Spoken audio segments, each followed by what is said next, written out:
Hello dear teachers, welcome back. 30 days teaching tips సిరీస్లో day 20. ఈరోజు మనము క్లాస్ రూమ్లో ఉపయోగించేటటువంటి వాయిస్ మాడ్యులేషన్స్ గురించి మాట్లాడుకుందాం. మనలో చాలామంది టీచర్స్ క్లాస్ చెప్తున్నప్పుడు గట్టిగా షౌట్ చేస్తూ ఉంటారు. బట్ ఇక్కడ మీరు అందరూ గుర్తుపెట్టుకోవాల్సిన విషయం ఏంటంటే, లౌడ్గా మాట్లాడడం వేరు, షౌట్ చేయడం వేరు. మీరు క్లాస్ చెప్తున్నప్పుడు మీ వాయిస్ చాలా క్లియర్గా ఉండాలి.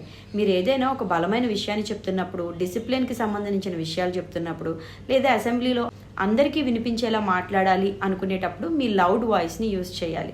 తరచుగా మీరు క్లాసులో ఇలా షౌట్ చేయడం, గట్టిగా మాట్లాడడం అలవాటు చేస్తే కొన్నాళ్ళకి పిల్లలకి మీరు షౌట్ చేయడం అనేది అలవాటుగా మారిపోతుంది. మీరు ఎంత గట్టిగా అరిచినా కూడా ఇంపాక్ట్ ఉండదు. అంతేకాకుండా మనకి థ్రోట్ ఇన్ఫెక్షన్స్ వచ్చే ఇబ్బందులు కూడా ఉన్నాయి. అందుకే ఈసారి క్లాస్ చెప్తున్నప్పుడు ఒక సింపుల్ టోన్ని యూజ్ చేయండి. డిసిప్లిన్ రిలేటెడ్ యాక్టివిటీస్ చేయించినప్పుడు మీ లౌడ్ టోన్ని యూజ్ చేయండి. సో వాయిస్ అనేది చాలా గొప్ప కమాండ్. దాన్ని మనం రైట్ వేలో యూజ్ చేస్తే చాలా మంచి రిజల్ట్స్ వస్తాయి. Stay tune for day 21.